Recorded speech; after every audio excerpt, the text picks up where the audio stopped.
오늘도 내일도 너도 하게 하고 싶은 건 하고 사는 슈퍼넛 조이원 인유진입니다.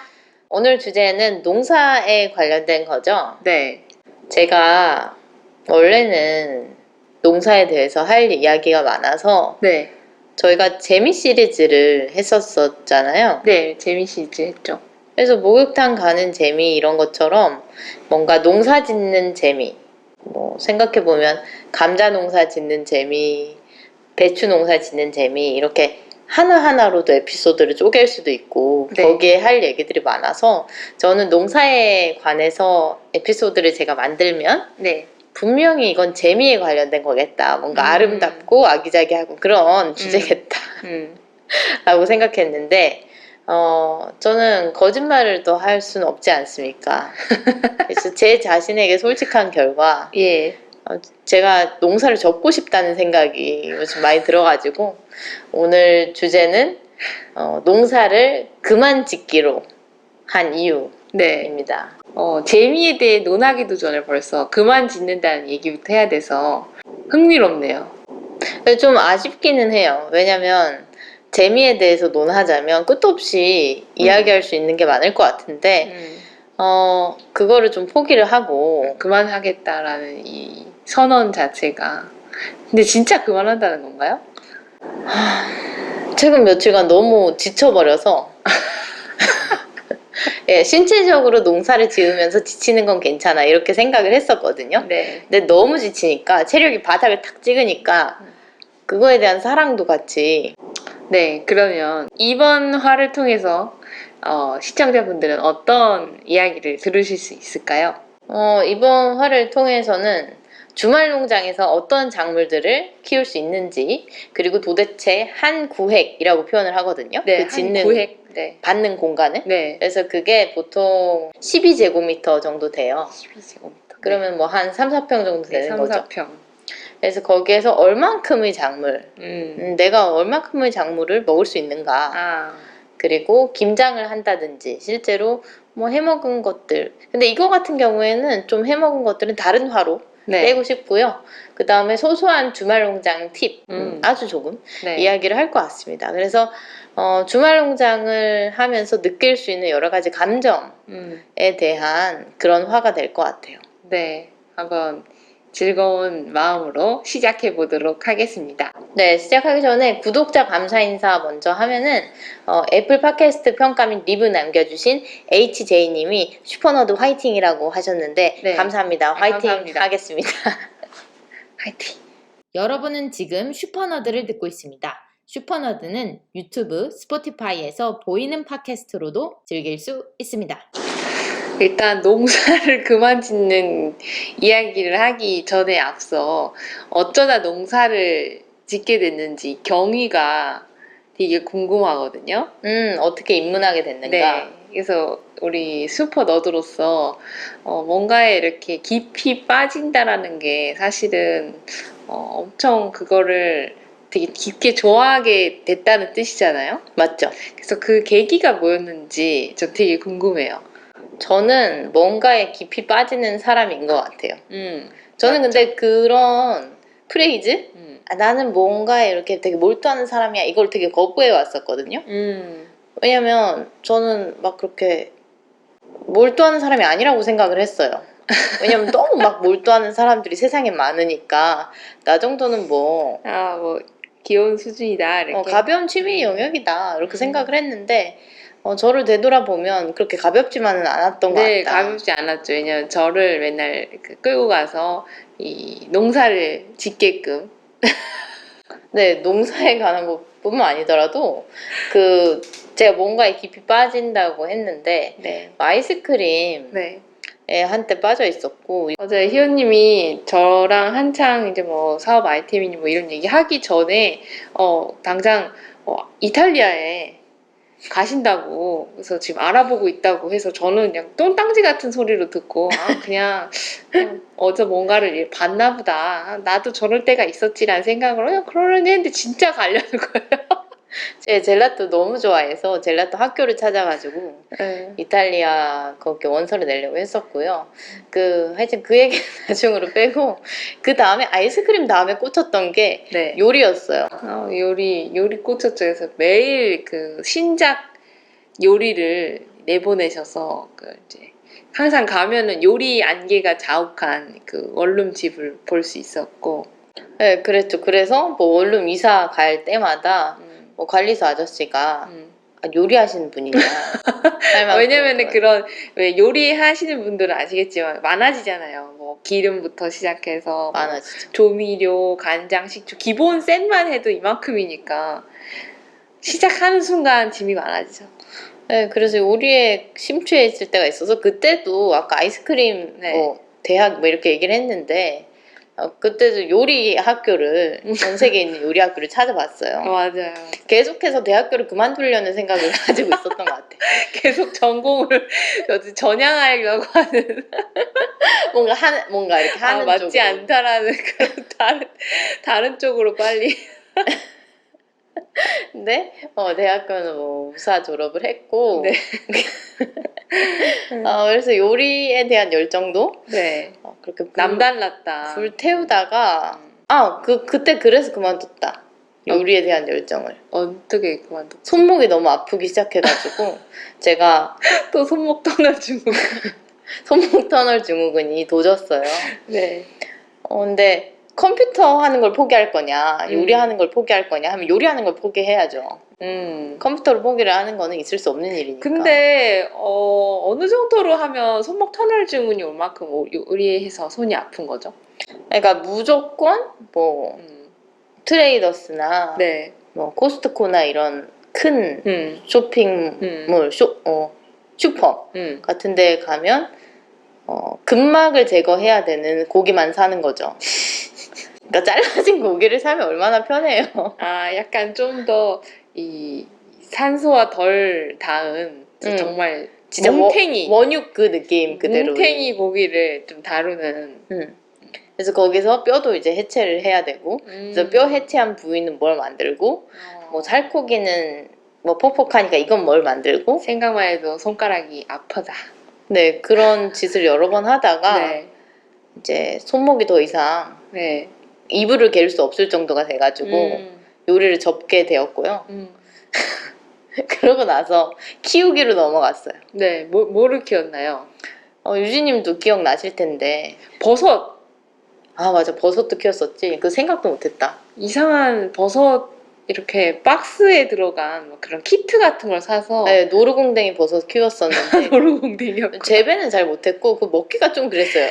그렇죠. 왜냐면은 항상 놀 때가 마땅치 않잖아요. 원래 자라긴 자랐는데 먹으면은 병원 갈 것 같아서 제가 키우긴 했지만 먹진 않았고 항상 신발장 근처에 습 한 채로 이렇게 방치된 버섯이 있었는데 어느 순간 버려졌더라고. 그래서 늘 습하게 네. 신발과 같이 네. 칙칙칙 뿌리면서 신발에 뭔가 포자가 날아갈 것 같아. 맞아. 두려움이 있다.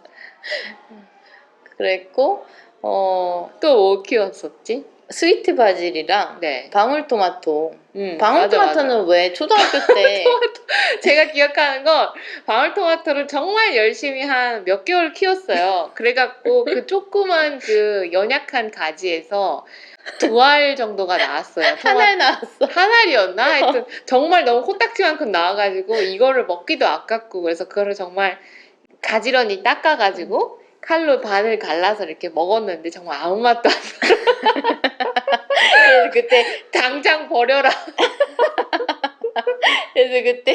집에서 가장 네. 뭔가 우아한 네. 뭔가 서양 식기 같은 흰색 플레이트를 꺼내서 그 가운데에 방울토마토 하나를 그러니까 나이프로 잘라서 3등분해서 잘랐다. 그랬죠. 맛이 하나도 없었다.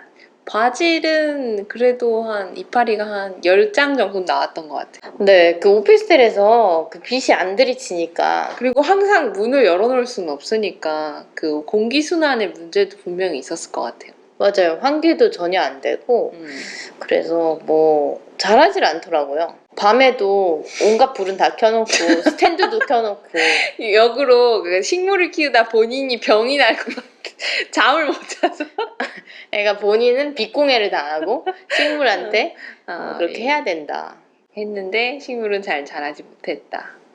그래서 결국에 그거 어떻게 접게 됐냐면 네, 어떻게 적게 됐죠? 뿌리파리가 자꾸 나와서 열받아가지고 이 뿌리파리가 식물을 재배하신 분들 다 아시겠지만 집에서 이 되게 배수가 잘 안 되는 흙이나 산소 이렇게 공기 흐름이 잘 안 좋은 데는 이 습기가 잘 마르지가 않고 계속 습한 상태로 있어갖고 이 파리라고 아주 조그맣게 정말 열받게 날아다니는 친구가 있어요. 조그만 뿌리파리. 뿌리파리가 뭐가 문제냐면 계속 그 뿌리를 갉아먹잖아요. 그 애벌레가 그래서 그 결과적으로 그 식물 자체가 고사하는 그런 왜냐면 뿌리는 짜증나는 물을 흡수하는 기관인데 그 기관을 자꾸 얘가 먹어버리니까 이 식물이 물을 흡수할 방법이 점점 없어지는 거지. 맞죠. 그리고 미관상 좋지도 않아요. 계속 뭔가 날아다니는 그런 하여튼. 그래서 코에 자꾸 들어올 것 같아서 그만 키우게 됐고요. 그래서 뭐 그런 여러 가지 네. 노력을 했는데 잘 되진 않았군요. 네, 잘 되진 않았고 저희가 서울에서 하남으로 이사를 갔지 않습니까? 네, 정말 큰 이사였죠. 그러면서 당연히 저는 가장 먼저 했던 생각은 서울에서 하남으로 가? 그럼 하남이라고 해서 생각나는 이미지는 뭔가 미사리 카페촌, 뭔가 아름다운 풍광, 양평도 가깝고 뭔가 자연 그런 느낌. 네, 푸릇푸릇한. 그러면 당연히 주말 농장 지을 수 있는 데가 있겠구나. 난 당연히 농사를 짓는다. 그래서 귀농은 아니지만 일찍 경험을 해봐야 뭐든지 이게 나랑 맞는지 나는 농사를 지을 수 있는 사람인지 아닌지 판가름이 나지 않습니까? 그렇죠. 그리고 저는 관상용에는 사실 별로 관심이 없고 그 실용적인 거에 좀 관심이 많아서 관상용이라고 하면은 먹지 않는 그냥 보기 위한 꽃 같은 거 말씀하시는 네, 고무나무 이런 거. 아, 관엽식물 같은 거. 네, 그것보다는 먹는 거 위주로 하고 싶다. 과실을 꼭 얻어내겠다는. 좀 야만적인? 그래서 농사를 짓는다고 생각을 했었고 이삿짐 정리되자마자 가장 먼저 알아본 게 하남시에서는 과연 이 주말농장 분양을 하는가 였어요. 맞아요. 그래서 저는 개인적으로 희원님이 이 공지사항을 발견하지 않길 바랬는데 발견하고 신청을 하게 되었죠. 근데 왜 안 발견하길 바랬어요? 일단은 새로운 동네에 왔고 저 자체는 되게 이런 신도시라는 거에 되게 처음 접하게 된 사람으로서 더 새로운 일을 벌인다기보단 이 상황에 적응하고 여기서 이제 어떻게 살아나가야지 좀 더 집중하고 싶었는데 이제 희연님이 하고자 하는 텃밭이라는 것은 정말 새로움엔 새로움을 더하는 일?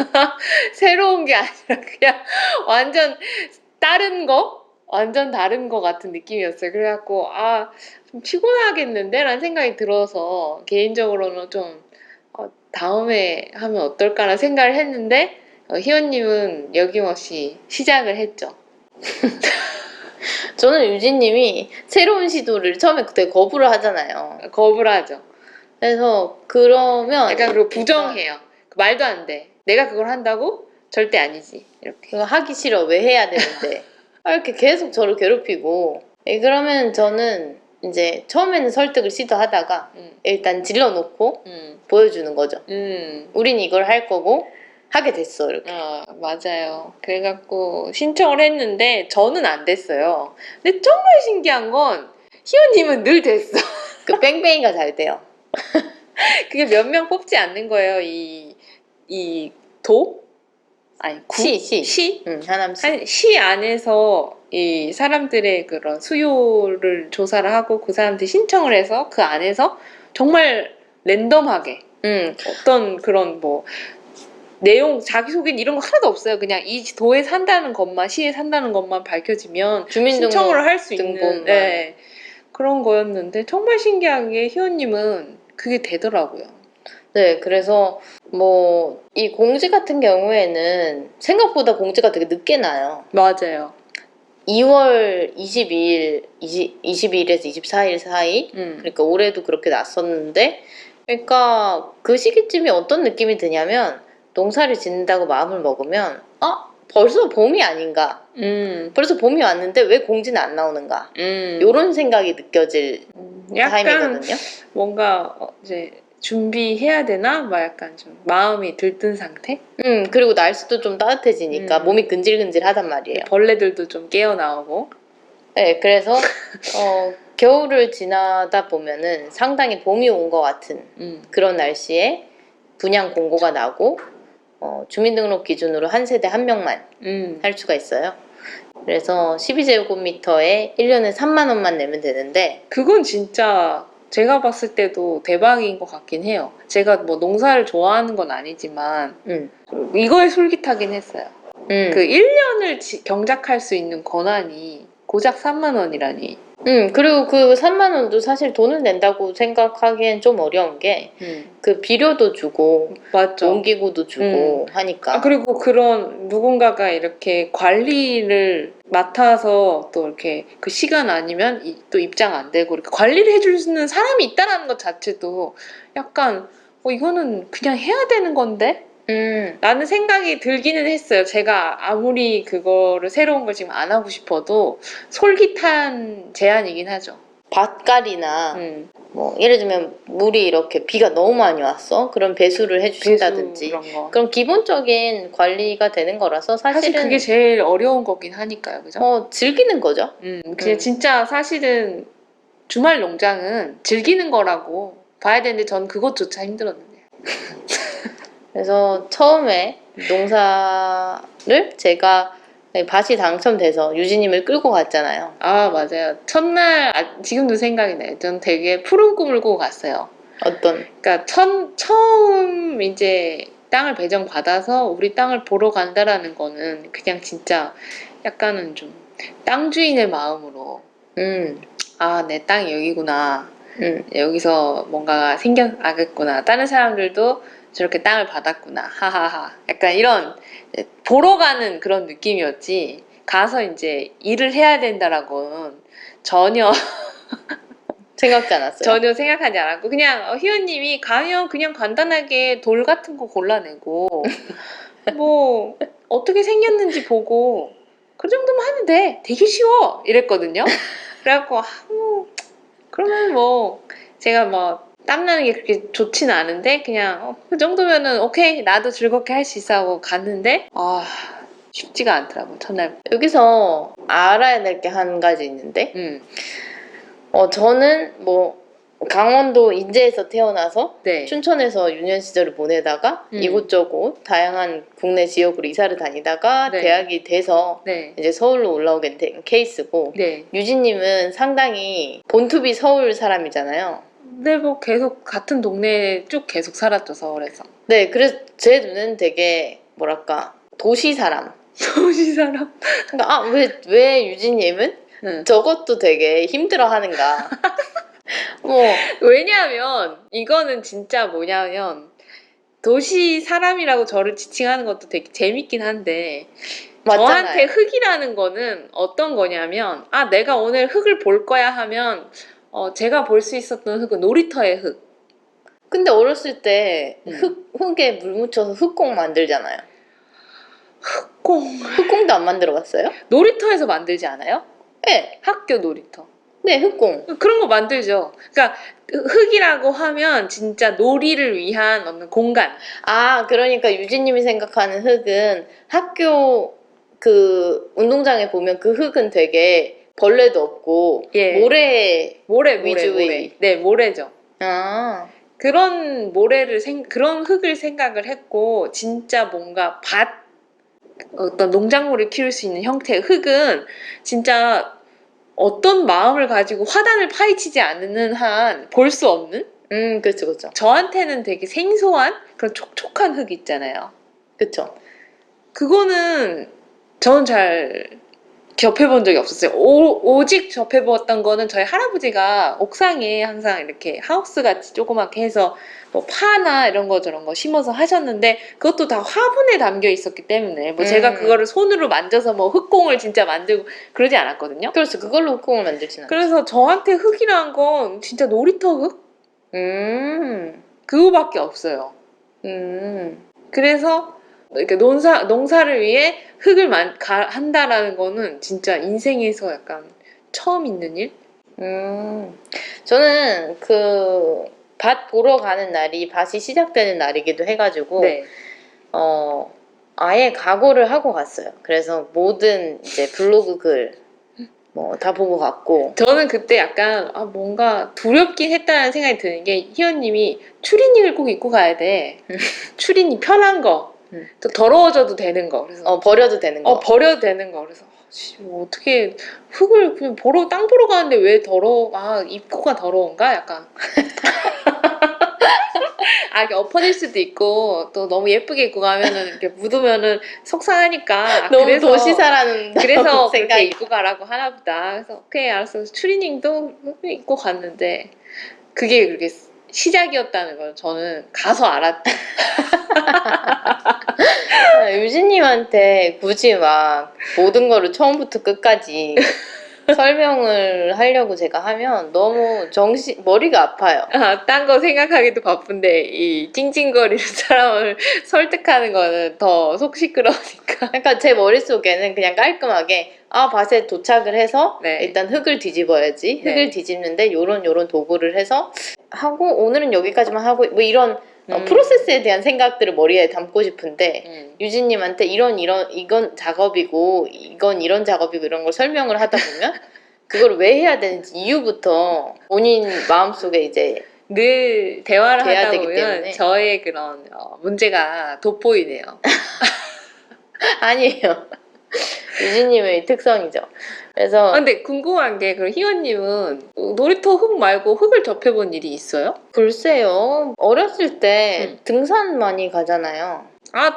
저 등산은 많이 갔어요. 거기 그런 흙이죠, 사실. 그걸 만지나요? 근데 등산 가서 막 이렇게 흙을 만지거나 그렇진 않죠. 어. 근데 제가 왜 그렇게 밭에 흙에 친숙하냐면 글쎄요. 저 그랬던 기억이 있어요. 초등학교 때 집에 아무도 없었거든요. 네. 어느 날. 그래서 어느 날 엄마가 슈퍼에 갔나 봐요. 근데 그 전날 저녁에 엄마가 슈퍼에 가서 은행을 구워 먹는다고 은행 한 팩 큰 거를 은행. 은행 왜 자꾸 은행으로 발음이 되죠?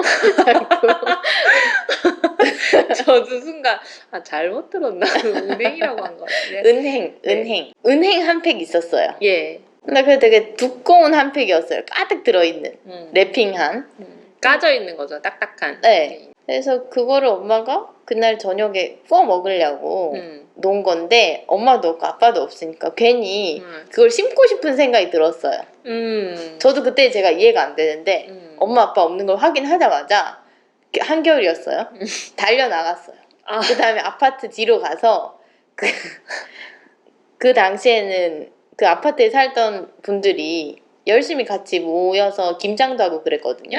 네, 겨울에 김장 해놓고 김장통을 묻었어요. 네.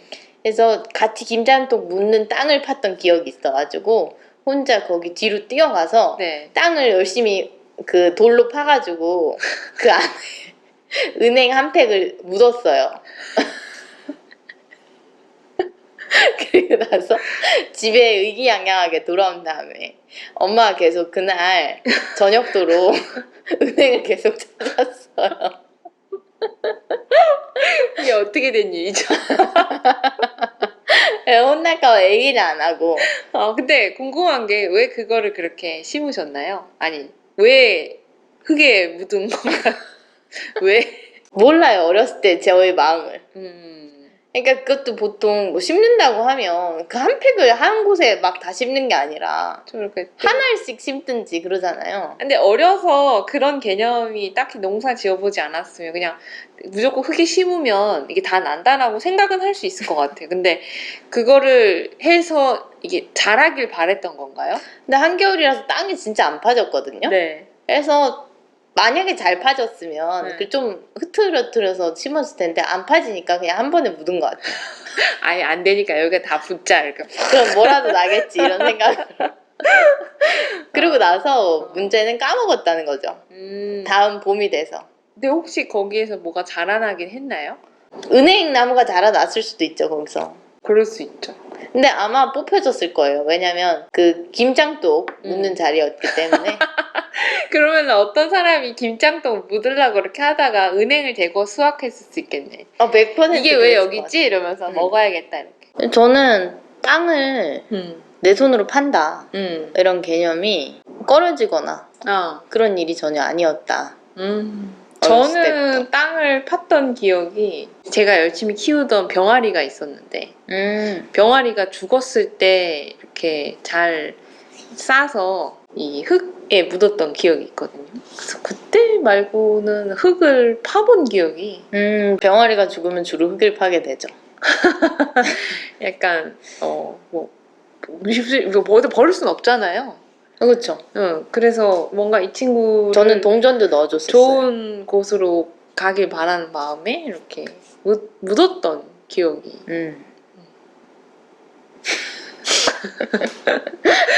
갑자기 무거워졌네요 주제가. 하여튼 땅을 파봤던 어린 시절의 경험, 네, 잘 들었고 은행을 그래서 심어봤던 경험이 훗날 이 농사를 시작하게 된 거에 어떤 영향을 미쳤다라고 얘기할 수 있나요? 네, 그랬을 것 같아요. 뭐 저는 늘 하는 얘기지만 네. 혹시 주변에 모든 건 연결돼 있다고 생각하니까. 또 나왔어. 하여튼 그 혹시 주변에 농사를 지는 사람이 있었었나요? 없어요. 예전 없었어. 전혀 없어요. 정말 우리 외가도 근데 저는 친가도 그건 다 있었어요. 제가 농사를 짓고 그런 건 아닌데 뭔가 그런 곤충이라든지 농작물 이런 걸 되게 재밌게 생각하긴 했었어요. 정말요? 네. 그래서 책으로 보는 건 좋아했어요. 맞아. 유진님은 그런 책으로 보는 걸 좀 잘하시죠. 근데 이제 그거를 실물로 맞닥뜨리는 거에 대해서 좀 많은 그 마음의 결심이 필요한 것 같고 그렇죠. 그래서 저도 우리가 주말 농사를 시작했던 때가 떠올라요. 그래서 유진님을 데리고 갔었고 네. 맨 처음 단계는 삽으로 밭을 뒤집는 거잖아요. 네, 정말 저는 태어나서 삽이란 거를 그렇게 내가 젓가락 쓰듯이 이렇게 딱 받고 파고 이거가 그렇게 자연스럽게 될 줄이라고 저는 살면서 한 번도 생각해 본 적이 없었는데 되게 뿌듯했어요. 그 흙을 퍼내는 건 누구보다 잘할 수 있다. 유진님이 되게 잘하시죠. 그래서 유진님이 처음에는 삽질. 그 밭 한중간에 네. 그걸 가서 뭔가를 해야 된다는 그거 사실 자체로 상당히 짜증이 난 것처럼 보였는데 맞아. 왜냐면 텃밭의 가장 큰 문제는 이게 처음 시작할 때는 정말 아무것도 없어서 떼양볕이에요. 그냥 그 흙이 그리고 왜 흙을 뒤집을 시즌에 가면 아무것도 없고 축축하지 않아서 되게 먼지가 많이 나잖아요. 먼지 많이 나죠. 왜냐면 흙먼지. 겨울이니까. 네. 그 흙을 뒤집는다는 행위 자체도 상당히 지금 이 뭔가 날리는 게 많이 상상이 되는데 이 흙도 말라 있어서 걸을 때마다 먼지가 그냥 풀풀풀. 제가 뭐 또 비염이 있어가지고 상당히 그 뭔가 코를 간지린다든지 눈에 뭐가 이렇게 따갑다든지 이거에 되게 민감한데 이제 이거는 거의 그걸 하러 가는 거니까 먼지 속으로 들어가는 거야. 먼지까지는 아닌데 흙먼지 속으로 들어가는 거니까 일단 들어갈 때부터 짜증이 많이 나 있었죠. 네, 그래서 저는 유진님을 최대한 자극하지 말아야 된다고 생각을 했어요. 조금만 자극하면 폭발하겠다. 그러면 그럼 작업을 좀 빨리 해야 되겠다. 그래서 되게 희원님은 되게 뭐라 해야 되지? 거의 전문가 수준으로 계획을 짜왔어요. 여기서부터 여기까지 딱 잘라서 여기 뒤집고 여기 이렇게 나눌 거고 어떤 계획까지 딱 가지고 와서 저한테 도면을 설명하듯이 여기는 두둑을 만들 거다. 뭐를 심을 거기 때문에 이랑과 이거 고랑을 해야 된다. 막. 그렇게 했고 최대한 빨리 진행을 해서 삽으로 깊숙하게 흙을 뒤집는 이유는 뭐 혹시 밑에 있을 수도 있는 큰 돌 같은 거 걸러내고 그리고 배수를 뭔가 용이하게 해주기 네. 위함이죠. 그리고 모종 같은 거를 심었을 때 뿌리가 좀 쉽게 내려요. 딱딱한 땅보다 아무래도. 그렇죠. 왜냐면 겨우내 되게 추우니까 우리나라도 음. 추우면 여러분 땅이 얼잖아요. 이게 얼어서 땅이 그러면 이 부드러운 식물이 아무리 생명력이 좋아도 씨를 뿌렸을 때 잘 뿌리를 내리기가 쉽지가 않으니까 흙을 뒤집어 준다는 건 식물의 생장을 위해서 반드시 해야 되는 좋죠. 안 좋은 하시는 행위. 분들도 있지만 네. 좋죠. 그리고 그걸 뒤집은 다음에는 쇠스랑 음. 생각해 보시면 이렇게 뭔가 약간 삼지창 이렇게 구부러진 포크, 것처럼 이렇게 네. 생겼는데 그리고 쇠스랑은 뭐 하나, 두 개, 세 개 뭐 요렇게밖에 없지만 네. 레이크라는 게 있어요. 네. 더 일자로 면도기 같이 아주 큰 면도기 같은 그런 레이크 그걸 레이크라고 하거든요. 우리가 레이크로 이거를 밭을 그걸 평탄화 레이크라고. 작업을 했잖아요. 네, 저는 정확한 용어는 모르고 생김새로만 늘 기억을 하기 때문에. 그래서 평탄화 작업을 하고 그 다음에 비닐하우스 사무소에서 나눠주는 비료를 받아서 네 그거 개분으로 만든 거거든요. 개분, 개, 닭. 네 닭똥. 그래서 향기가 약간 닭 향기가 네 살짝 나는구나. 향기가 굴인데 근데 좀 잘 부숙된 거. 음. 여기서 부숙된 거라고 하면 비료가 부숙되면 실제로 냄새가 잘 안 나요. 잘 이게 발효가 끝났으면.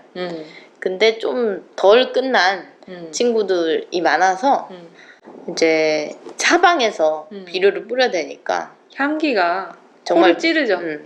근데 그렇게 저는 냄새에 민감한데 그렇게 막 역하진 않았어요. 할만한 정도죠. 네, 그냥 이거는 흙한테 좋겠다. 영양분 덩어리겠네라는 그런 기분이 들지 막 으악 막 이런 느낌 아니었어요. 그리고 색깔도 뭐 똥이라고 하면 황토색 이런 게 아니라 완전히 검은색이어가지고 제가 유일하게 이 비료에 대해서 기억하는 게 저희 할아버지가 옥상에서 하셨다고 했잖아요. 그럴 때 늘 이제 음식물 그러니까 뭐 찌꺼기 그러니까 더러운 건 아니고 뭐 바나나 껍질이라든지 이런 야채 과일 껍데기 이런 거를 모아가지고 나뭇잎 같은 거랑 꼭 그거를 삭혀서 비료를 만드셨거든요. 그래서 고수분들은 그렇게 하시죠. 네, 그렇게 그 나뭇잎 같은 걸 삭혀서 비료 만드시는 걸 전 늘 봤기 때문에 옥상에 올라가면 그 뚜껑 열면 그 속 안에 그 비료가 이제 그 오랜 기간 이렇게 삭으면서 이렇게 나는 정말 까매요. 그 까맣군요. 네, 거의 뭐라고 해야 될까? 진흙 같이. 그래서 그거를 넣으면 그 할아버지가 늘 얘 좀 비리비리하네 하고 그렇게 좀 덮어주면 바로 그냥 막 엄청 많이 나는? 그래서 저는 어렸을 때 그 비료 냄새가 익숙했다. 익숙해요. 왜냐면 옥상에서 맨날 놀았으니까. 그래서 그 뚜껑을 열어보면 안 돼. 열어보지 말라고 했는데 열고 막 이렇게. 그 비료를 이제 좀 평탄한 작업을 끝낸 네. 밭 위에 네. 그것도 평탄하게 이렇게 뿌려주는 이유가 가스를 빼주기 위함이에요. 맞아요. 약간 뭔가 매캐한 약간 이산화탄소까지는 아닌데 뭔가 그런 질소? 소똥에 메탄가스 뭐 이런 얘기 하는 것처럼 가스들이 있는데 그 바로 거기에다가 뭐 씨를 뿌린다든지 모종을 심는다든지 하면은 독성 때문에 이 식물이 시들해져서 죽거든요. 영양분 덩어리긴 한데 너무 이게 지금 응축돼 있으니까 조금 습기를 날리면서 독한 기를 빼주는 거죠. 그죠? 그래서 저는 사실 비료를 뿌린다고 해서 되게 아름다운 걸 생각을 했어요. 뭐 이렇게 손으로 이렇게 해서 마치 팍 뿌리고 이렇게 생각을 했거든요. 되게 가볍고 겨우 무거워도 한 2, 3kg? 생각을 했는데 15kg 되는 20kg 이렇게 20kg? 되죠.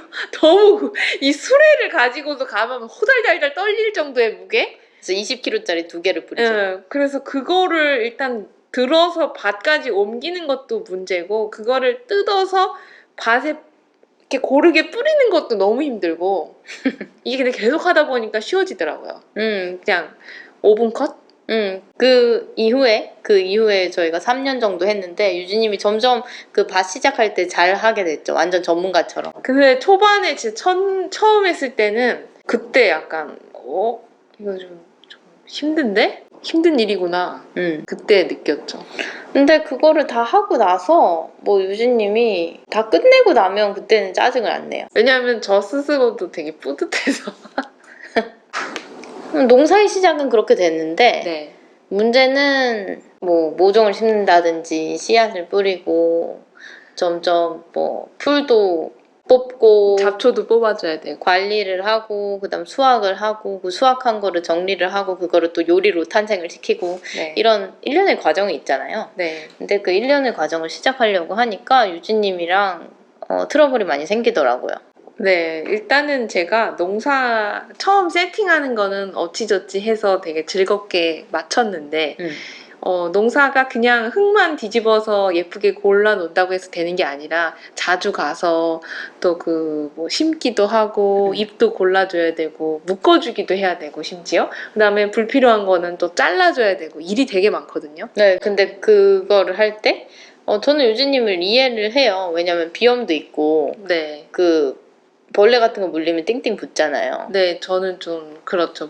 특히 모기한테 물렸을 때 많이 부어서 한번 응급실에 간 적도 있고, 그래서 저 개인적으로 모기가 근처에 있는 거에 상당히 민감한? 네, 근데 밭에는 모기를 포함한 뭐 진해, 온갖 벌레들이 많죠. 특히 뭐 거미, 그다음에 뭐 정말 다양한 거. 그래서 왜 유튜브에 브이로그나 네. 이런 거 보면 되게 우아하게 네. 뭐 정원도 가꾸시고 이러시는 분들 많은데 사실은 엄청난 벌레. 엄청난 벌레들과 함께 하는 중인 거죠. 사실 벌레가 싫다기보다는 그게 어딘가에 내가 저기 있구나라고 인지할 수 있는 데에 걔가 붙어 있으면 상관이 없는데 이게 자꾸 다가와요. 벌레도 자의식이 있으니까. 그리고 중요한 건 내가 그 벌레와 가까워진다 해서 그 친구한테 줄 수 있는 게 모기 같은 경우는 이해를 하거든요. 피를 빨아먹으니까. 근데 그거 이외의 벌레들은 왜 가까이 오냐고. 그래서 그래가지고 벌레를 만나러 가는 기분이었어요. 이 농사를 갈 때마다. 오늘 또 어떤 게 붙을까 막 약간 그런 두려움? 일단은 약간 그 두려움이 제일 컸어요. 그래서 희원님이 오늘도 가야 돼 라고 했을 때 늘 그래 가자라고 한 적은 잘 없었던 것 같아요. 오늘 가자 내가 다 할게 막 이렇게 얘기를 해도 그냥 거기 주변에 있는 벌레가 너무 싫으니까 이제 짜증부터 내고 보는 거죠. 그래서 너무 싸우다가 제가 그냥 그 꼴이 보기 싫어서 됐어 그냥 내가 한다 이러고 아예 배제시켜 버렸어요. 맞아요. 한 몇 달 동안은 희원님이 저를 그냥 그 농사하는 곳에 오지 않아도 된다. 너를 풀어주겠다. 그래서 저희가 한 3년 정도 지었잖아요. 네. 그러니까 그럴 때 점점 이제 해가 거쳐가면서 제가 유진님한테 도움을 요청하는 때는 처음에 밭 세팅할 때, 네. 그 다음에 뭐 장마 끝나고 전체적으로 다시 정리를 정리할 해야 때. 될 때. 그러니까 한마디로 조금 벌레가 이렇게 막 지금 제일 활발하고 이파리도 막 풍성하고 이런 때를 피해서 조금 약간 사그라져 있을 때 저를 근데 불러주는 힘은 좀 필요할 때. 네, 힘은 필요한. 근데 그런 일은 저 잘할 수 있거든요. 유진님 특히 그리고 정리하거나 예쁘게 세팅하는 거는 누구보다도 즐겁게 임할 수가 있고 그게 아무리 힘이 들어도.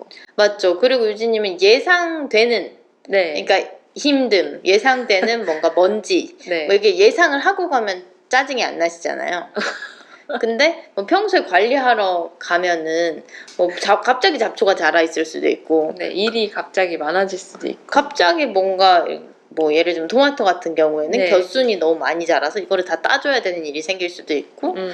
뭐 지지대를 세워야 될 일도 있고 예상치 못한 일이 튀어나오는데 네. 유진님은 예상치 못한 일은 싫어하기 때문에 특히 밭에서 예상치 못하면 일단은 저희가 항상 일 끝나고 가기 때문에 어슴푸레하게 이제 해가 져갈 때쯤이면 벌레가 더 많이 나와요. 알다시피 맑을 때는 벌레도 눈치가 있어서 어느 정도만 오는데 이제 깜깜해지는 순간 벌레 천지가 되는 거예요. 벌레 천지가 되는 동안 뭔가 새로운 일이 생기면 어느 누가 즐겁게 그래 새로운 일 해보자 이렇게 할 수 있겠어요. 하기 힘들죠. 그래서 저는 그거를 유진님과 대치를 하느니 네. 그냥 나 혼자 한다. 그래서 저 혼자 하게 됐고 그렇게 뭔가 진짜 큰 이벤트 네. 성의 일이 있을 때 뭐 가을 농사도 다 짓고 나서 배추 같은 거 수확할 때 네. 그때 유진님 힘을 빌리게 됐고 네. 거의 제 일이 됐죠. 그래서 희원님은 주로 진짜 섬세하게 매번 가서 물 주고 이게 어떻게 자랐고 이때는 뭘 해줘야겠다 뭐 꽃을 따줘야 된다 뭐 이런 것들이 아주 능통한 사람이 됐고 저는 이제 주로 밭을 초반에 어떻게 세팅하는가를 어떻게 하면 깨끗하게 정리하는가. 누구보다 고랑이랑 두둑을 잘 만드는. 두둑 만드는 건 잘할 수 있어. 삽질은 제가 이제 삽 하나로 모든 걸 다 끝낼 수 있기 때문에. 그래서 아저씨들도 와서 구경을 하세요. 아유. 네, 그렇게 유진님은 밭을 만드는 전문가가 되고 저는 리틀 포레스트가 됐죠. 네, 맞아요. 그래서 저는 최대한 많은 작물들을 경험을 해보고 싶었어요. 네, 그리고 또 수학도 또 많이 해보고 싶었었잖아요. 그래서 연구도 많이 하고. 그래서 제가 본격적으로 재배한 것들이 뭐 네. 루꼴라, 바질, 상추, 토마토, 가지, 감자, 고추, 브로콜리, 배추, 쪽파, 토마토, 오이 뭐 이렇게 되는데 네, 저는 아직도 기억나는 게 뭐였죠? 그 밭에 엄청 많이 뿌렸는데 네, 그 뭐라고 하죠? 너무 많이 피자. 루꼴라. 루꼴라. 루꼴라. 루꼴라가 되게 비싸거든요. 근데 너무 많아가지고 루꼴라 너무 많아서 뭐 처리를 못해가지고 향이 너무 세요, 루꼴라가. 그래서 그거를 평소에 뭐 샐러드처럼 먹기에 되게 좀 부담스럽고 그래서 루꼴라를 정말 많이 수확했던 기억이 갑자기 떠올랐어. 루꼴라가 기억에 남는군요. 그래서 저희 어머니께서 그걸 뭐 처리할 방법이 없어가지고 나물을 해 드셨다. 네, 루꼴라 나물을 드셨죠. 그래서 뭐 평소에 네. 강릉이나 이런 강원도 가서 사 먹을 일은 있어도 해볼 일은 별로 없는 감자 옹심이라든지. 맞아요. 감자 옹심이 정말 만들기 쉽지 않아요. 네. 손으로 하려면 진짜. 네, 정말 힘들더라고요. 그렇고 그래서 뭔가 농사를 지으면 특징이 작물이 예상한 것보다 이만큼 나오잖아요. 맞아요. 진짜 그거 정말 재밌는 것 같아요. 저는 제가 생각하는 걸로는 이 작물의 크기가 이 정도니까 달리는 거 뭐 그거 해봐야 요거밖에 안 되겠지 하는데 이게 꾸준히 계속 달려서 따야 되잖아요. 네, 그리고 현대인들은 밥을 사 먹기도 하고 밀키트를 먹을 때도 있잖아요. 그죠. 그래서 늘 집에서 밥을 해 먹는 것도 아니니까 이게 정말 작물이 점점 쌓여가는 그 속도가 그래서 냉장고에 칸이 없는 네, 그래서 한 구획 12제곱미터에서도 네. 충분히 1, 2인 가구라면 뭐 해먹고 남을 그 정도가 나온다. 할만하다. 3평, 4평 정도 되는 땅에서도 그렇게 자연이 퍼주는 그런 작물이라는 게 정말 어마어마하다라는 거를 저도 느꼈어요. 근데 좀 계획을 처음에 잘 하기만 하면 충분히 활용을 할 수가 있고 저는 그걸로 실제로 김장도 네. 해 먹어봤고 맞아요. 김장도 네. 했죠. 그리고 제 밭에 위기가 닥친 적이 한 번 있었어요. 있었죠. 뭐 어느 날 가보니까 진드기 폭탄을 맞은 거예요. 고추 이파리를 뒤집어 봐도 그냥 뭐랄까 토도도도도독이라고 표현을 해야 될까요? 맞아요. 그러니까 고추가 원래 또 진드기가 잘 먹는 걸로 되게 유명한데 그 밭에서 키우는 고추에 생기는 진드기는 그야말로 그래서 이파리 뒤집어 보면 전부 막 뭐 까맣기도 하고 뭐 토도독 터지는 것 같기도 하고 정말 다양한 정말 종류의 다양한 진드기들이. 하여튼 그래서 가득했고 그래서 이게 어디서부터 기인하는 건가 보니까 개미가 너무 많은 거예요. 개미. 그래서 고추 줄기 하나하나마다 개미가 다 매달려 있어서 이게 뭐지 이러고 열심히 봐보니까 어떤 농부 아저씨 유튜브가 나와서 개미를 소탕을 해야 된다. 그래서 개미 소탕 작전에 들어갔고 약국에서 붕소 있어요. 그리고 붕소 산 다음에 초코파이 말고 뭔가 약간 좀 잘 뭉쳐지는 카스테라? 카스테라 재질. 그래서 그런 거를 사가지고 이게 다 뭉갰어요. 뭉개고 거기에 붕소를 해서 찹찹찹 해가지고 밭에다가 뿌려놨어요. 이제 개미들이 그거를 이제 여왕 개미한테 열심히 가지고 갑니다. 그러면 이제 여왕 개미도 그걸 먹고 개미들도 논아 먹으면서 다 같이 몸이 이제 수분이 말라서 사멸하는. 그래서 이게 과연 될까? 그리고 좀 잔인한 방법이기는 한데 효과적이다라고 생각하면서 해봤는데 확실하게 효과가 있었죠. 다 없어졌다. 그래서 그런 개미 소탕 작전까지. 진드기들도 많이 죽었다. 또 신기하다. 원래는 순서가 진드기가 내보내는 그 액체를 개미가 먹고. 그러니까 서로 공생 관계니까 개미를 다 죽여버리니까 음. 진드기도 많이 없어졌다. 신기하네요. 그리고 문제가 되는 그 고추는 아예 뽑아서 버렸다. 특별히 그렇게 좀 뭔가 벌레가 잘 먹는 친구들이 있죠. 친구들이 있더라고요.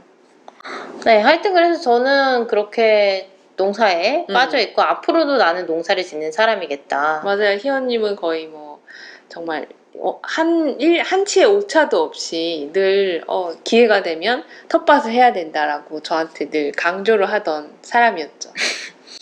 그래서 코로나가 터지면서 더욱이나 네. 뭐 지구인 그러니까 뭐 세상에 어떤 바이러스가 퍼질지도 모르고 어떤 상황이 될지도 모르니까 내 손으로 작물을 키워서 자족. 그런 자급자족에 대한 꿈까지 네. 이제 스멀스멀 피웠는데 네. 이제 제가 그랬던 제가 그랬던 희원님이 판이 하나 생겼어요. 그러니까 제대로 된 판이 저한테 깔아졌어요. 아빠께서 네. 이제 새로운 직업으로 선택하신 게 네. 농사를 지으세요. 네. 근데 좀 특별한 농사예요. 그 잔디를 키우시는데 네. 그래서 뭐 아빠가 다른 직업이시다가 뭐 최근에 그런 직업으로 옮기면서 네. 땅을 임대를 크게 하셨어요. 근데 그 땅이 넓이가 좀 커요. 네. 희원님이 밭으로 사용할 수 있는 땅은 몇 평 정도였어요? 뭐 이렇게 생각해 보면 될 것 같아요. 보통 시에서 분양을 받잖아요. 네. 그럼 그 같은 분양 받은 사람들끼리 네. 이제 되게 땅이 이렇게 펼쳐져 있잖아요. 꽤 크잖아요. 근데 그거를 다 본인 혼자 한다고 생각하면 돼요. 그 정도 크기. 엄청난 크기다. 울고 싶어져 갑자기.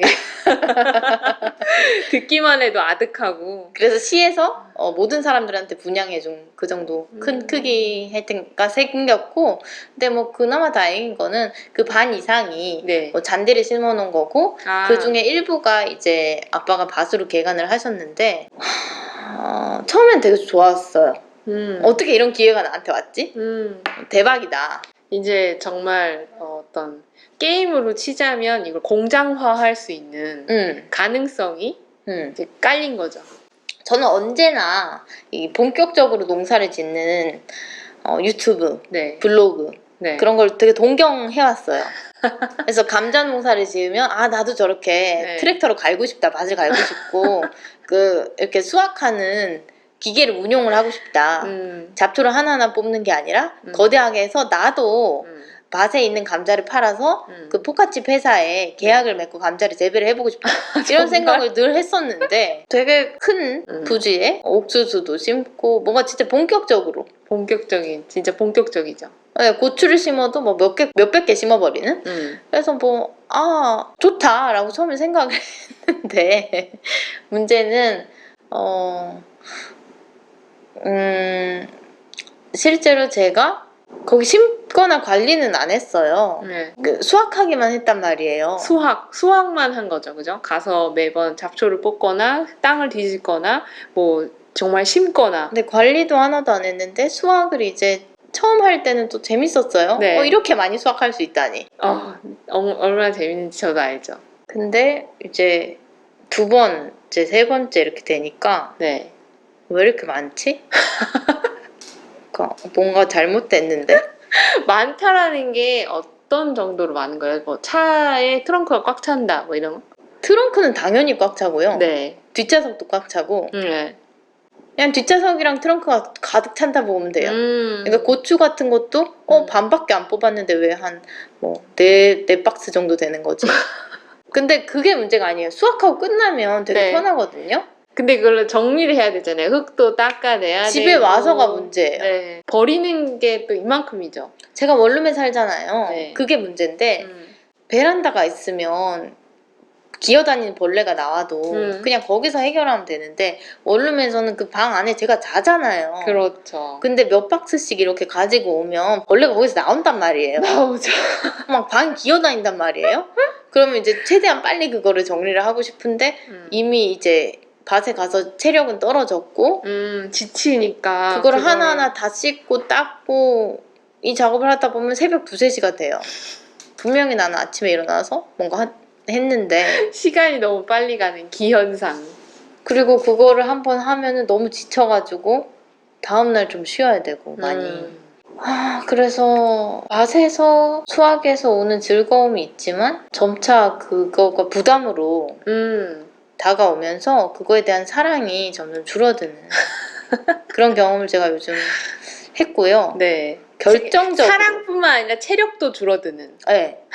근데 괜찮았어요. 참을 수 있었는데 네. 결정적으로 결정적인 사건이 뭔가요? 저번 주말에 네. 그때 비도 꽤 왔던 걸로 기억해요. 보슬비가 좀 왔었어요. 네. 보슬비 온 다음에 비가 많이 왔었는데 다행히 농사할 때는 그냥 보슬비 정도 맞으면서 했는데 아빠 밭이 거기가 완전 야생이에요. 얼만큼 야생이냐면 늘 사냥 흔적이 있어요. 사냥? 네, 사냥. 그래서 총을 이렇게 팡 쏘면은 네. 그 총알이나 이런 게 바닥에 떨어지잖아요. 맞아. 탄피 같은 게 떨어지죠. 네, 탄피가 되게 많고 그 다음에 뭐 피가 있을 때도 있고 똥이 있을 때도 있고 뭐 발자국이 되게 많아요. 되게 다양한. 그리고 요번에 밭에 갔을 때도 메추리 네. 보신 적 있으세요? 메추리 제가 키워본 적은 있는데 밖에서 야생으로 본 적은 한 번도 없어요. 그런 게 제가 이렇게 밭에 걸어 다니고 있으면 막 풀이 막 이렇게 흔들리다가 날아가요 옆에서. 근데 되게 귀엽긴 했어요. 메추리 되게 동글동글하고. 동그랗고 약간 보송보송한 음. 갈색 털에 귀여운 녀석. 왜 영어 단어 중에 hen이라고 있잖아요. hen? 암탉? 어. 그런 단어가 딱 어울리는 그런 아주 귀여운 하여튼 메추리가 귀엽고 그다음 청개구리도 뭐 주먹만 하고 주먹만한 청개구리. 저는 옛날에 산소에서 네. 청개구리 손으로 한번 잡았을 때가 한 손가락 한 마디? 그런 귀여운 초록색의 청개구리도 있지만 두꺼비 색깔의 청개구리도 있더라고요. 저도 처음 알았어요. 약간 조금 피부도 두껍고 황토색. 우는 소리도 크고. 우는 소리가 그렇게 그렇진 않아요. 하여튼 귀여운 정도인데 음. 온갖 동물이 다 있어요. 그리고 주변에는 농부 아저씨들이 담배잎을 재배를 하시거든요. 담배잎. 저도 그 담배잎은 실제로 되게 처음 커다랗게 생기지 않았어요? 맞아요. 담배잎. 어떻게 하셨어요? 그 다큐멘터리 보면은 하여튼 그럼 완전 시골이고 던전 같아요 저한테는. 그리고 아빠가 입장하시겠습니까? 네. Yes or no? 아빠 일이 바빠서 도중에 관리를 하나도 안 하셨단 말이에요. 진짜로 풀이 어깨까지 자라 있었어요. 오 이번에. 마이 갓. 그럼 벌레가 그만큼 올라올 수 있는 높이도. 그 벌레 정도가 아니라 그냥 비가 많이 왔잖아요 최근에. 네. 그러니까 질퍽거리기도 하고. 땅이 썩은 것도 있어요. 그래서 막 그 날파리가 이는 곳이 있고 네. 그다음 붕붕붕 날아다니는 건 당연히 엄청 많고 오 마이. 그다음 아빠가 뱀이 있다고 조심하라고 그래가지고 안 가면 안 되나요? 안 수확해도 되죠. 근데 마지막 농사에 대한 사랑으로 갔는데 하여튼 이번에 농사를 접게 됐다. 수확에 결정적으로 진짜로 옥수수 재배는 저희 오래된 꿈이었거든요. 옥수수 뭔가 생김새도 되게 예쁘고 왜 동요나 이런데 그림으로 많이 그려진 되게 농촌 풍성한 수확의 대표적인 이미지로 옥수수가 많이 그려지죠. 그래서 어렸을 때 네. 초등학교 때 춘천에 있을 때 제 친구가 네. 계곡 옆에 주말농장을 소유하고 있는 집이 있었어요. 어. 그래서 제가 너무 그게 부러웠고 그 아주머니께서 네. 옥수수를 따가지고 옥수수를 그 자리에 삶아주셨거든요. 그 맛을 제가 잊지를 못해서 맛있었겠네요. 옥수수 재배는 나의 오랜 꿈. 아무리 이제 비가 오고 더워도 따라가야 된다. 그 말에 설득해서 갔죠. 그래서 어깨까지 되는 풀을 계속 헤치면서 갔고 바닥에 계속 질퍽질퍽해요. 발이 계속 빠지죠. 저도 발이 빠지는 그 농사 현장에 가서 우리 정리했던 기억이 있어서 그게 얼마나 미끄럽고 정말 별로 좋지 않은지 저는 확실히 아는데 이게 높이도 높은 풀숲 사이에서 그 흙을 밟고 있는다는 거 상상이 안 될 만큼 싫어. 그래서 유진님한테 같이 가자고 하려다 말았는데 다행이에요. 갯벌 네. 푹푹 빠지는 거 있잖아요. 그 정도로 빠지잖아요, 발이. 그래서 발은 계속 빠지고 근데 거기에 날파리는 있는 상황에서 아빠가 옥수수를 제일 끝에 심어놨어요. 그래서 거기까지 도착을 해서 이제 따려고 하는데 비가 내리기 시작하고 거기까지는 좋았어요. 그래서 옥수수도 따지고 그 옥수수가 정말 크게 자랐어요. 농사가 되게 잘 됐어요. 되게 땅이 비옥한가 보네요. 밑에 줄기 뿌리를 이렇게 보면 되게 신기하게 코코넛 위에 우글우글하게 뭐 이렇게 달려있는 거 있죠. 약간 이렇게. 그렇게 생겼어요. 옥수수 뿌리가. 그래서 옥수수 되게 특이하게 생겼구나라고 생각하면서 옥수수 돌려서 열심히 까고 일부 벗겨내고 막 이랬는데 처음엔 즐겁다가 10개까지 즐겁다가 20개까지 많네 이러고 30개까지 대박이다. 이제 리틀 포레스트에서 삶의 연장으로. 그래서 40개 이제 땄을 때 되게 농사 잘 됐다 이러고 50개 되면 이거 조금 손목이 아프다. 이제 터널 증후군 생기고. 그래서 60개 되면은 이제 엄마 그 껍데기 벗기는 거 집에 가서 하자. 70개, 80개, 90개 정도 땄습니다. 그래서 집에 갔는데 이제 집에 그날 옥수수만 딴 게 아니거든요. 네, 딴 것도 땄잖아요. 네, 고추, 뭐 가지, 오이, 호박, 호박. 그 크기 사이즈도 어마어마해요. 원룸에 벌레가 일기 전에 그걸 다 처리해야 되지 않겠습니까? 네. 그래서 저는 이번에 옥수수 벌레를 처음 보고 옥수수 벌레는 어떻게 생겼나요? 그냥 꾸물꾸물해요. 그 브로콜리 벌레 기억하시죠? 네, 약간 초록 색깔 통통한. 그 초록색이었잖아요. 네. 걔는 노란색이에요. 노란색. 옥수수. 흰색 노란색 비슷한. 헷갈려서 먹을 수도 있겠네요. 네. 그렇고 그래서 집에서 이거를 손질하니까 너무 힘들더라고요. 그래서 이제 그만해야겠다. 체력 고갈 문제도 심하고 그리고 보통 그래서 반일 하시면 보통 고기 수육 같은 거 삶아서 먹고 약간 몸에 보신을 꼭 하시잖아요. 왜 새참이 있는지 완전 알아요. 왜냐면 그때 그 밭에 가셨던 그 날도 되게 덥고 습한 날이었거든요. 습한 날이요. 사람이 그런 날에 막 일도 평소보다 더 많이 몸으로 일을 하다 보면 이게 금방 정신을 잃을 수도 있거든요. 그래서 너무 걱정스러웠어요. 사실은 희원님이 그 밭에 가서 뭐 몇 시간이고 그 일을 하는 거를 보면서 정말 위험하다.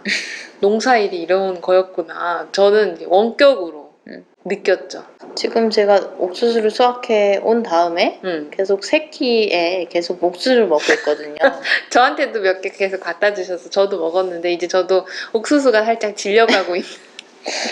그래서 같은 재료도 이제 질리고 네. 저는 이제 좀 우아한 네. 요리를 좀 더 탐구하는 쪽으로 다시 전향을 할까 싶습니다. 전향을. 제가 어차피 아이스크림에 대한 관심으로 요리를 좋아하게 됐다가 이제 농사까지 온 거잖아요. 온 거죠. 농사를 크게 한 거죠. 근데 아이스크림에 대한 관심은 다시 안 생기니까 요리로 다시 돌아가서 뭔가 되게 우아하게 쇼핑몰에서 구입을 해서 배송이 하나하나씩 와서 구입을 해서 배송이 와서 조리 정도만 하는 진짜 아주 우아하게 뭐 다양한 재료 들어가는 그런 음식들 있잖아요. 네. 소량씩 이렇게 사서 할 수 있는 그런 우아함을 원합니다. 그러면 희원님은 근데 늘 저한테 너무 힘들었어 하고서 늘 텃밭으로 되돌아갔잖아요. 그랬었죠. 근데 이번에 힘듦은 이게 되돌아갈 수 없는 힘듦이었나요? 네, 조금 그 힘든 정도가 네. 이 작업이 싫어진다. 그러니까 정이 떨어진다? 그러니까 이 정도의 힘듦이어서 그래서 저를 조금 스탑해야 되겠다라는 생각이 들었어요. 왜냐면 농사를 짓는 건 사실 되게 즐거운 일이거든요. 그렇죠. 저는 사실 희원님 입에서 이런 얘기가 나올 거라고 한 번도 상상해 본 적이 없기 때문에 되게 이색적이에요. 그만둔다. 그 다음씩 정말 그만둘지 나중에 또 좀 해볼까 이럴 수도 있어요. 저한테 이렇게 얘기하고 또 조금씩 3, 4평은 계속 할지도 몰라요. 근데 이런 상태인 게 제 입장에서는 좋고 왜냐면은 늘 저를 농사 가자고 이끌던 사람인데 이 사람이 갑자기 안 한다, 지쳤다 라고 하니까 못하겠다. 무슨 일일까 궁금증도 생기면서 내심 또 좋기도 하고 그런 제 마음이 있죠. 그래서 제가 농사를 이제 안 짓겠다고 하니까 주변 사람들이 다 네. 안 믿는 분위기인 것 같은데 정말 그만둘 생각이고요. 당분간 정말 없습니다. 저희 당분간 그냥 인생에서 없는 건 아니고 당분간인가요? 뭐 어떻게 될지 모르니까요. 뭐 요리를 하다가 농사가 또 지어지고 싶을 수도 있죠. 또 원재료로 돌아가는 그런 도돌이표를 겪는 거군요. 네, 근데 뭐 최종 소비자가 네. 요즘 되고 싶은 마음이 커가지고 안 하고 싶고요. 네. 하더라도 3, 4평 정도는 하실 수 있는 거잖아요. 그죠? 네, 그 정도는 뭐 껌이니까. 음. 그래서 여러분들도 주말 농장 네. 하시고 싶으시면 추천합니다. 주말 농장 정도는 참 즐거워요. 저 최근에 큰 이모부께서 네. 그 고향에서 운영하는 텃밭에서 감자나 이런 거를 많이 심으셔서 그거 수확하러 오라고 해서 이제 갔었거든요. 가족들끼리 다 같이. 그래서 처음으로 아무도 우리 주변에 이제 저희 가족에서는 농사 짓는 분이 안 계시니까 그 큰 이모부가 이제 다 같이 한번 수확해보는 즐거움을 가지자 해서 할아버지부터 시작해서 다 같이 갔어요. 그래서 그 땀 흘리면서 그 뭐 별로 어려운 일도 아니고 곡괭이에서 왜 땅속에서 감자 나오면 즐겁잖아요. 감자 나오는. 그러니까 그거를 했는데 되게 기분이 좋았었거든요. 네. 그 수박도 나눠 먹으면서 되게 더웠는데 근데 이제 그러니까 또 희원님 낭만적이네요. 네, 희원님 얘기를 들으니까 그런 낭만 정도로 농사는 지어야지 이거를 이제 거의 뭐 한 트럭 한번 해보겠다 이렇게 되는 순간 이제 힘들어지다. 진이 빠진다. 그러면 안 된다. 네, 그런 아뿔싸하는 생각이 들었고 왜냐면 제가 오히려 희원님보다 낭만적으로 생각하고 있었던 것 같아요 농사를 더. 왜냐면 직접적으로 이제 희원님이 너는 이제 그 어려운 그런 힘쓰는 일에 주로 투여되고 평소에 농사 일에는 신경 안 써도 돼라고 저를 편하게 해줘서 나름대로 저는 이제 농사에 대해서 되게 좋게 낭만적이고 즐거운. 저도 아직 낭만을 버리진 않았어요. 근데 희원님이 갑자기 이제 그만할 거야라는 이런 사이드로 들어오셔서 뭔가 당황스럽기도 하면서 재밌어요. 근데 약간 아쉽기도 하다면서요. 살짝 아쉬운 거는 저는 되게 이상한 게 사실 많이 먹지를 않아서 막 농작물이 많이 나오고 이거를 기대해서 그런 거를 즐긴다기보단 그 뭔가 왜 있죠 뭔가를 키워내는 거 그거를 위한 준비를 하는 거 이런 과정이 너무 재밌는 것 같아요. 그러니까 뭐 어떤 그런 시스템이잖아요. 시스템이죠. 뭐 흙을 그 시기에 이렇게 준비를 하고 요거는 요렇게 뒤집어 줘야 되고 여기에 물을 어느 정도 주기로 줘야 되고 비료는 어떻게 뿌려야 되며 얘는 요때 심어야 되고 이런 게 다 사실은 되게 재밌었어. 게임 같아서. 게임 같죠. 몸이 힘든 게임. 네. 그래서 그냥 그런 농산물이 많이 나오고 적고 나오고 이게 중요한 게 아니라 그걸 하는 거에 있어서 되게 저는 재밌다고 생각은 하는데 물론 벌레 있고 땀나서 싫기는 하지만 그래서 희원님이 갑자기 안 한다고 그러니까 왜? 약간 그런 저의 모습을 볼 수 있었죠. 뭔가 겉으로는 밀어내지만 속으로는 좋아하고 있었던. 내심 희연님이 좀 벌려주기를 바라고는 있었는데 이분이 이제 안 한다고 하니까 뭔가 정말 안 하나? 약간 의심하게 되는? 네, 정말 당분간 안 할 거고. 네, 요리를 하는 포지션으로 갈 거고. 오늘 네, 이렇게 저희 농사를 그만 짓기로 한 이유에 대해서 얘기를 해봤고 늘 하는 코너죠. 오늘의 주제에 대한 너드의 생각 한마디. 일단 희원님부터 농사에 대해 어떻게 생각하시나요? 원래는 제가 이거 녹화하기 전에 얼굴도 지금 조금 탔어요. 여러분 보이시는지 잘 모르겠는데 제가 보면은 탔습니다. 확실히. 언젠가 돌아올 나의 취미이다 이렇게 적어놨는데 제가 아닐 것 같아요. 또 언젠가 돌아올 거라기보다는 그냥 내가 할 수 있는 어떤 거 그냥 스킬을 하나 갖췄다. 지금 사랑의 정도는 예전에는 뭐 1100% 이랬는데 지금 뭐 34? 그 정도. 생각보다 한마디가 짧으셔서 제가 놀랐고요. 네, 저도 한번 물어봐 주세요. 농사는 지친다. 이게 제 한마디입니다. 유진님은 농사 어때요? 저는 개인적으로 제 스스로가 농사를 해야지라는 생각은 한 번도 해본 적이 없어요. 그래서 늘 한 그 텃밭을 신청하는 시즌이 되면 내심 희원님이 그 시즌을 놓치기를 기대를 하고 있으면서도 또 희원님이 잊지 않고 신청을 해서 그게 됐으면 좋겠다는 생각도 해요. 되게 한 번에 두 가지 생각을 하는 게 아주 되게 저도 여러 가지 바람직하지 못하네요. 마음이죠. 왜냐면은 힘들 거 뻔히 아는데 이게 되면은 또 해야 되네 하지만 또 내심 그게 즐거운? 아주 바람직하지 못해요. 저도 제 마음을 잘 모르겠어요. 이 농사에 대해서. 그래서 농사에 대해서 어떻게 생각하냐고 묻는다면 저는 약간 희원님이 벌리면 가서 좀 비료 뿌리고 흙 뒤집고 이런 즐거운 일은 할 수 있다. 그지만 여전히 벌레는 싫고 밤 늦게까지 땀 흘리면서 하는 거 쉽지 않고 그렇습니다. 그치만 농사는 재밌다. 농사는 재밌다군요.